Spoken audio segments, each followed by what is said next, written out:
Hi friends, what is life style Kannada YouTube ಚಾನಲ್ಗೆ ಎಲ್ಲರೂ ಹೇಗಿದ್ದೀರಾ? ಎಲ್ಲರೂ ಚೆನ್ನಾಗಿದ್ದೀರಾ ಅಂತ ಭಾವಿಸ್ತಾ ನಾನು ಕೂಡ ತುಂಬ ಚೆನ್ನಾಗಿದ್ದೀನಿ ಅಂತ ಹೇಳ್ತಾ ಈ ಒಂದು ವಿಡಿಯೋನ ಸ್ಟಾರ್ಟ್ ಮಾಡ್ತಾ ಇದ್ದೀನಿ.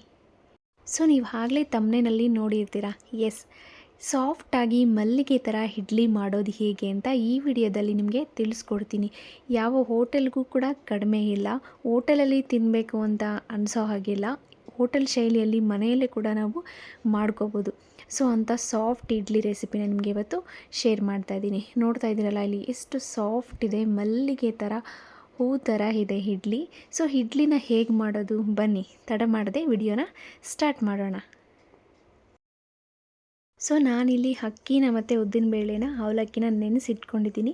ಸೊ ನೀವು ಕೂಡ 3-4 ಸಲ ವಾಶ್ ಮಾಡಿ.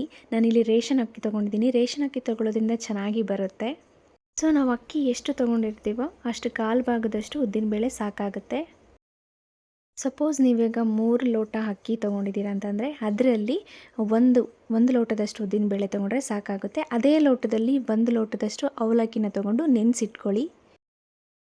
ಅಕ್ಕಿನ 3-4 ಸಲ ವಾಶ್ ಮಾಡಿ ನೆನೆಸಿ, ನೀವೇನು ಉದ್ದಿನಬೇಳೆ ನೆನೆಸ್ತೀರಲ್ಲ ಅದ್ರ ಜೊತೆಗೆ ಅವಲಕ್ಕಿನ ನೆನೆಸಿ. ಇದು ಮೇನ್ ಟ್ರಿಕ್ಸು. ಉಬ್ಬಿ ಬರಬೇಕು ಅಂತಂದರೆ ಅವಲಕ್ಕಿ ಹಾಕಿದ್ರೇ ಚೆನ್ನಾಗಿ ಉಬ್ಬಿ ಬರೋದು. ಸೊ ಇವಾಗ ನಾನೆಲ್ಲ ನೆನೆಸಿ ಹಾಕಿದ್ದೀನಿ. ಒಂದು 7-8 ಅವರ್ ಚೆನ್ನಾಗಿ ನೆಂದಿದೆ. ಇವಾಗ ರುಬ್ಕೊಳ್ಳೋದಕ್ಕೆ ಹಾಕ್ತಾಯಿದ್ದೀನಿ. ಇದರಲ್ಲೇ ನೋಡಿ ಮೇನ್ ಟ್ರಿಕ್ಸ್ ಅನ್ನೋದು ಇರೋದು.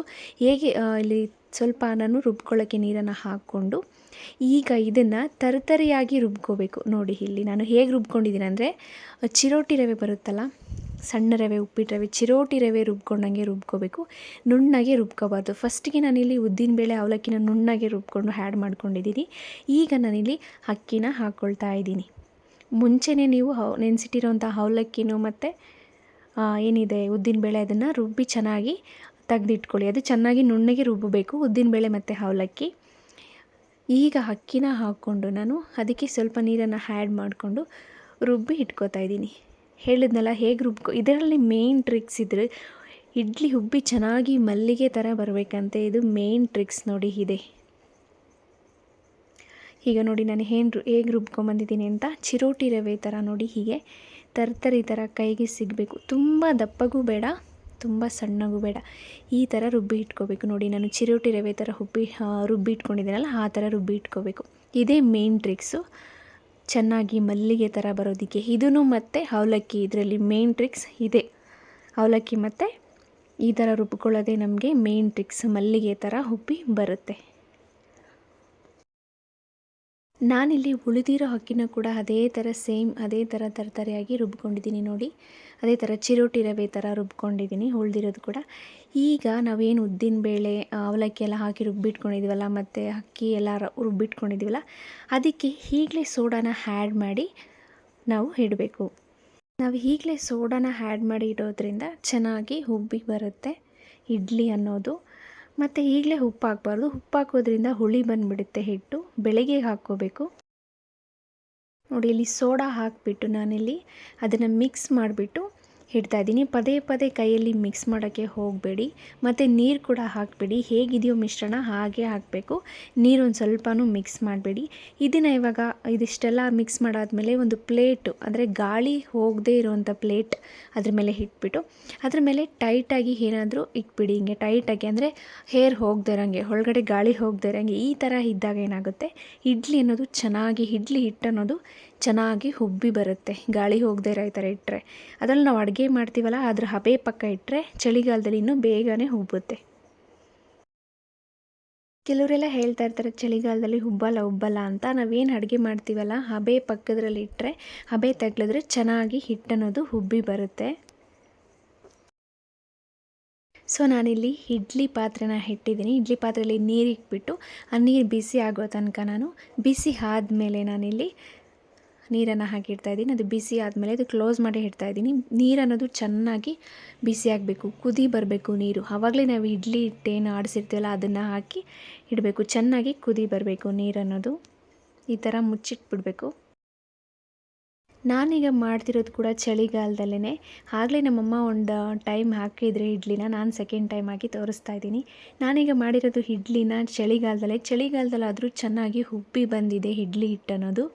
ಈಗ ನಾನು ಸ್ಟೀಲ್ ಕಂಟೈನರ್ಸ್ಗೆ ಇಡ್ಲಿ ಹಿಟ್ಟನ್ನು ಹಾಕಿ ಇಡ್ತಾಯಿದ್ದೀನಿ. ಸೊ ಸ್ಟೀಲ್ ಕಂಟೈನರ್ ಆದರೆ ನೀವು ಬಟ್ಟೆ ಗಿಟ್ಟೆ ಏನೂ ಇಡೋ ಅವಶ್ಯಕತೆ ಇಲ್ಲ. ನೀವು ಹೇಗೆ ಇಟ್ಟಿದ್ದೀರೋ ಹಾಗೆ ಒಂಚೂರು ಅಂಟ್ಕೊಳ್ದೇ ನೀವು ಹೇಗೆ ಇಡ್ಲಿ ಮಾಡಿರ್ತೀರೋ ಅದೇ ಥರ ಬರುತ್ತೆ ಸ್ಪೂನಲ್ಲಿ ತೊಗೊಂಡ್ರೆ. ಆದರೆ ಅಲ್ಯೂಮಿನಿಯಮ್ ಆದರೆ ಸ್ವಲ್ಪ ನೀವು ಬಟ್ಟೆ ಹಾಕ್ಬಿಟ್ಟು ಬಟ್ಟೆ ತ್ಯಾವ ಮಾಡಿಬಿಟ್ಟು ಅಲ್ಯೂಮಿನಿಯಲ್ಲಿ ಇಟ್ಟರೆ ಅದು ಬರುತ್ತೆ. ಯಾಕಂದರೆ ಅಂಟ್ಕೊಳ್ಳೋ ಸಾಧ್ಯತೆ ಇರುತ್ತೆ ಅಲ್ಯೂಮಿನಿಯಮಲ್ಲಾದರೆ. ಆದರೆ ಸ್ಟೀಲಲ್ಲಿ ಹಾಗಾಗಲ್ಲ, ಚೆನ್ನಾಗಾಗುತ್ತೆ ಸ್ಟೀಲಲ್ಲಿ. ನಾನೇನಿಲ್ಲಿ ಮಿಕ್ಸ್ ಮಾಡ್ಕೊಂಡಿದ್ನಲ್ಲ ಹಿಟ್ಟನ್ನು ಎಲ್ಲದಕ್ಕೂ ಹಾಕಿ ಇಡ್ತಾಯಿದ್ದೀನಿ ನೋಡಿ ಇವಾಗ.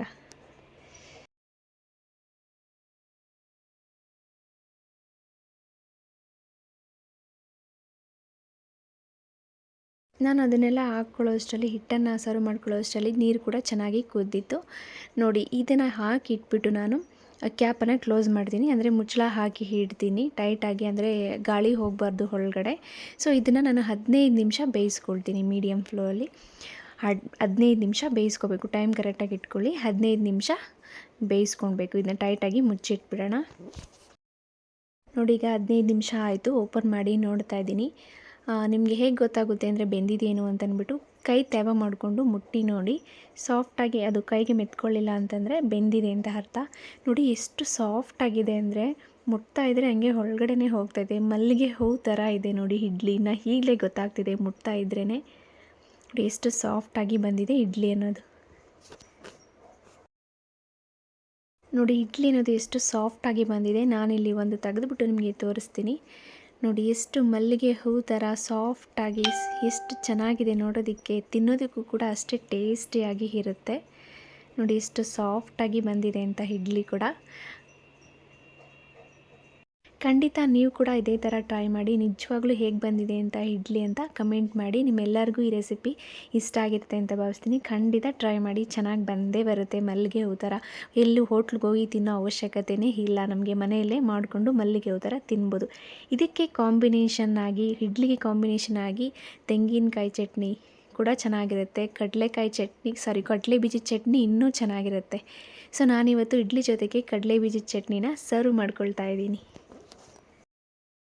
ನಿಮ್ಮೆಲ್ಲರಿಗೂ ಈ ವಿಡಿಯೋ ಇಷ್ಟ ಆಗಿದೆ ಅಂತ ಭಾವಿಸ್ತೀನಿ. ಇಷ್ಟ ಆದರೆ ಲೈಕ್ ಮಾಡಿ, ಶೇರ್ ಮಾಡಿ, ಸಬ್ಸ್ಕ್ರೈಬ್ ಮಾಡಿಕೊಂಡು ವಿಡಿಯೋಸ್ನ ನೋಡಿ. ಮತ್ತಷ್ಟು ಒಳ್ಳೆ ವಿಡಿಯೋಸ್ ಜೊತೆಗೆ ನಿಮಗೆ ಸಿಗ್ತೀನಿ. ಅಲ್ಲಿವರೆಗೂ take care, bye. Do subscribe.